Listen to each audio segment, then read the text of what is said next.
4장의 스프링클러 설비죠.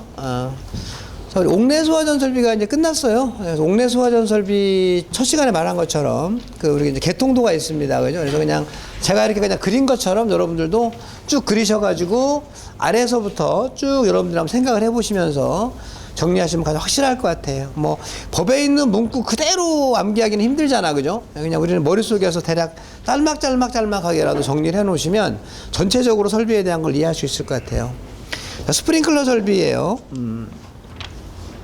우리 옥내 소화전 설비는 사람이 직접 소화 작업을 해야 되기 때문에 뭐 수동식입니다 이런 개념이 있고요. 스프링클러 설비는 자동으로 소화가 된다고 해서 자동식입니다라는 의미가 있는데 뭐 시험에는 별로 큰 도움은 안 돼요. 그냥 넓게 이해하실 때 그런 거지 뭐 수동식, 자동식 이런 말은 시험에서는 별로 중요한 이야기는 아니고. 한 장 넘겨보시면 설치 대상이 있습니다. 법규에서 문제가 나온다 그랬어. 설치 대상이 두 문제쯤 나오는 것 같은데 너무 많아서 암기하기는 힘들어요, 그죠? 그냥 나오는데 그냥 어쩔 수 없다 뭐 생각하시면 될 것 같고, 그 중에 이제 가장 최근에 들어서 급격히 바뀐 것 중에 하나가 설치 대상 3번에 층수가 6층 이상인 특정 소방 대상물이라는 거죠. 원래는 스프링클러 설비는 11층 이상에 설치가 돼 있었던 거예요. 그런데 법이 강화가 돼가지고 작년에 이제는 6층 이상의 건물에는 스프링클러 설비가 설치가 돼야 됩니다라고 법이 강화됐어요. 그래서 이제 뭐 건물 조그맣게 지으면 5층짜리 많이 짓죠. 5층짜리는 대상은 아니고 6층짜리부터 대상이 됩니다라고 하는 거고, 꽤 많은 어떤 기준이 있습니다. 자, 358페이지의 용어의 정의. 이것도 우리 스프링클러 끝나고 나면 다 이해가 되실 거예요. 지금 아마 옥내 소화전 걸 보셔요. 용어의 정의. 이해 다 되실 거예요, 이제. 장단점이 오른쪽 페이지에 나와 있습니다. 장단점은 시험에 안 나옵니다. 이건 그냥 이해하시면 돼. 장단점이, 이런 게 있구나라는 거 정도. 그 다음에 360페이지. 스프링클러 헤드의 종류. 자, 괄호 1번. 가멸부의 유무에 따른 분류. 개방형, 폐쇄형, 그죠? 보통 스프링클러가 헤드가 이렇게 생겼다고 할게요. 그냥 간단하게 이렇게. 여기서 물이 나오는 거죠. 이걸 우리가 방수구라고 하죠. 방수구. 어쨌든 물이 여기서 나오려면 방수구가 개방이 돼야 되는데 평소부터 항상 개방이 되어 있던 헤드를 개방형이라고 하고, 평소에는 얘가 이렇게 막혀져 있어요. 그러다 화재가 발생하면 열에 의해서 얘가 녹아요. 가장 쉬운 예로 뭐 녹든 이탈되든 여러 가지 어떤 열에 의해서 얘가 개방이 되는 거, 평소에 폐쇄가 되어 있는 거를 폐쇄형, 평소에도부터 개방되어 있는 걸 개방형이라고 한다. 어쨌든 물이 나오려면 개방이 돼야 되는 거고 뭐 이런 이야기겠죠. 지금 이제 요게 이제 대표적인 스프링클러 헤드인데요. 방수구가 여기가 이제 헤드 이렇게 설치된다면 여기가 이제 우리가 방수구거든요. 여기가 방수구. 그다음에 이제 요게 뭐야? 얘가 지금 방수구를 막고 있잖아. 얘는 폐쇄형입니다라고 하는 거고, 물이 그냥 나오는 게 아니라 밑에 뭐가 있어? 지금 여기 반사판이라는 게 반사판. 반사판을 막고 빗방울처럼 작아져서 분사가 되는 겁니다라고 하는 거고요. 그죠? 그래서 개방형, 폐쇄형인데 개방형은 뭐야? 가멸부가 없이 방수구가 항상 열려 있는 스프링클러 헤드를 개방형이라고 하고, 폐쇄형은 얘가 평상시에는 뭐가 가멸부라고 그래. 열을 감지하는 부분, 가멸부로 인해서 얘를 막고 있다가 온도가 상승하면 가멸부에 의해서 얘가 떨어져 나가서 개방이 되는 거를 폐쇄형이라고 한다. 뭐 폐쇄형에 대해 종류가 4가지가 나와 있는데 뭐 큰 의미는 없습니다. 그죠? 그냥 그 정도. 그 다음에 설치 방향에 의한 분류가 있어요. 상향형, 하향형, 상하 양용형, 측벽형. 자, 상향형은 말 그대로 얘가 위를 보고 있는 거지. 물이 그래서 아래에서 위로 올라왔다가 여기 때리고 밑으로 떨어지는 겁니다. 하향형은 이렇게 설치가 되어 있는 거지. 보통 우리가 보는 건 뭐예요? 하향형이지. 얘가 살짝 보이잖아. 요만큼 정도는 어디 천장 속에 들어. 요만큼만 보이는 거죠? 하향형이 대부분 우리가 사무실에 설치하는 건 하향형이다. 상하 양용형은 말 그대로 위아래로 물이 다 나오는 건데 뭐 우리나라에서는 쓰고 있지는 않습니다. 종류는 있는데. 그 다음에 측벽형은 여러분들 설치하면 어디에 설치해? 얘를 반자라고 하죠. 반자. 반자에 설치하든지, 반자가 없으면 천장에 설치하는 거죠.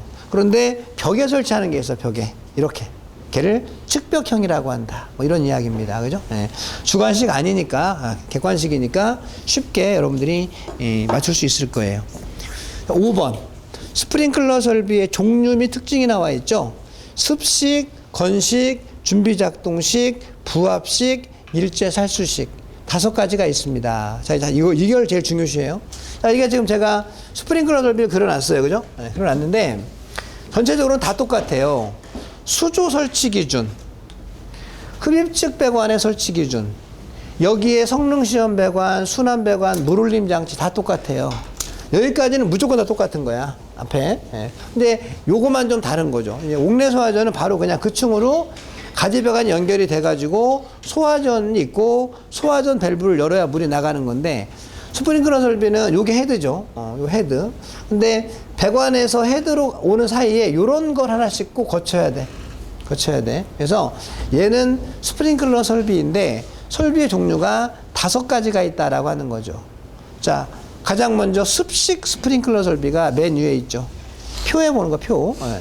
그럼 습식 스프링클러 설비의 경우에는 헤드를 뭐를 써요? 폐쇄형 헤드를 쓴다라고 하는 것이고, 다 폐쇄형이야, 지금.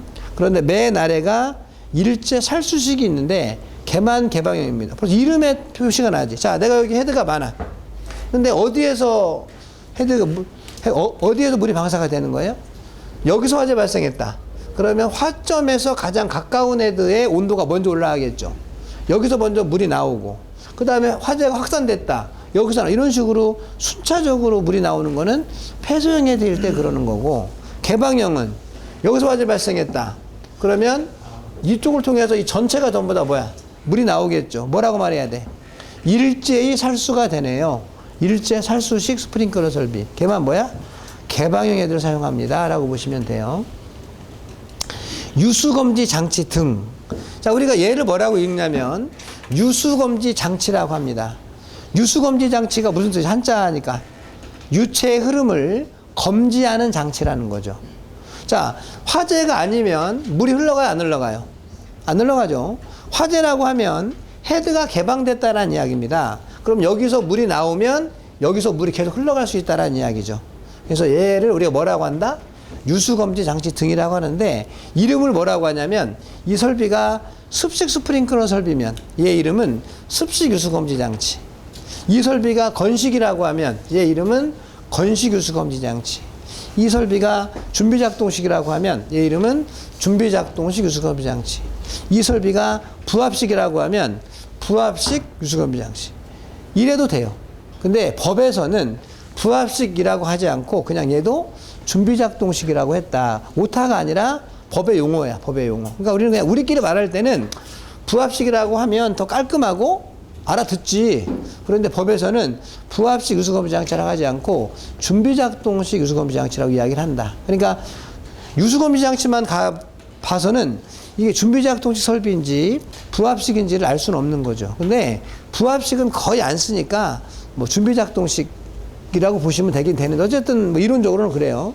그 다음에 이제 얘가 개방형이에요. 개방 헤드가. 그럼 얘 설비 이름은 뭐야? 일제 살수식. 얘를 뭐라고 그래? 유수검지 장치라고 하지 않고 이제 일제 개방 밸브라고 말합니다. 일제 개방 밸브. 네. 자, 그러고서 이제 만약에 이제 그런 다음에, 근데 얘는 내가 이제 무슨 설비인지를 알았으면 뭐라고 이름을 딱 붙일 수 있죠. 근데 그냥 스프링클러 설비예요라고만 말한다 그러면 뭔지 모르잖아. 그럼 우리가 2가지 이상을 한 번에 말할 때 뭐뭐 등, 뭐뭐류 이랬잖아. 얘는 뭐뭐 등, 뭐야? 유수검지 장치 등이라고 한다. 뭔지 모를 때는. 그죠? 그 다음에 배관 상태입니다. 1차 측, 2차 측이 나와 있어요. 자, 우리는 1, 2차 측은 원래 기준이 있는 거야. 펌프 1차 측, 펌프 2차 측. 주밸브 1차 측, 주밸브 2차 측, 이런 식이야. 근데 여기 1, 2차 측은 유수검지 장치를 기준으로 해서 말하는 거지. 유수검지 장치 1차 측은 이렇게 가니까 전과 후잖아. 전을 1차 측, 후를 2차 측이라고 하는 거잖아. 그죠? 그래서 유수검지 장치 1차 측 다 보면 전부 다 뭐예요? 가압수가 채워져 있다라고 되어 있잖아. 전부 다 가압수. 그래서 모든 설비는 여기에는 전부 다 뭐가 있어? 여기에는 다 물이 채워져 있는 거야. 그래서 옥내 소화전 옥상수 설치 제외 대상하고 얘하고 똑같은데 뭐라고 그래? 하나가 빠진다 그랬죠.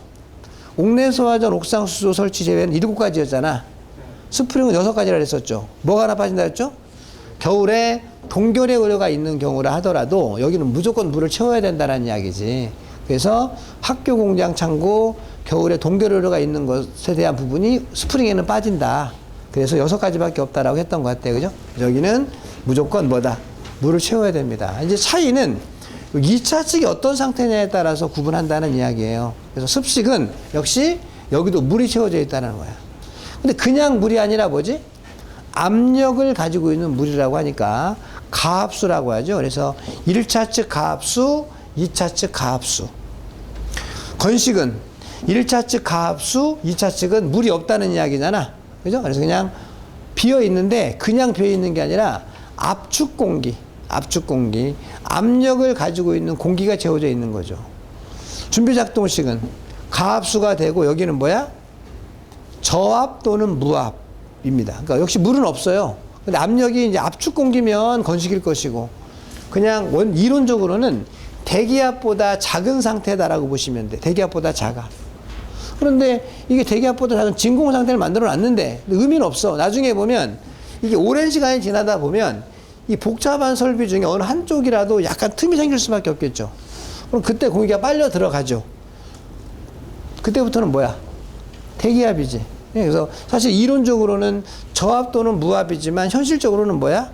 여기도 거의 대기압일 거다라고 이야기를 하면 돼. 그냥 비어 있는 거죠. 준비작동식은.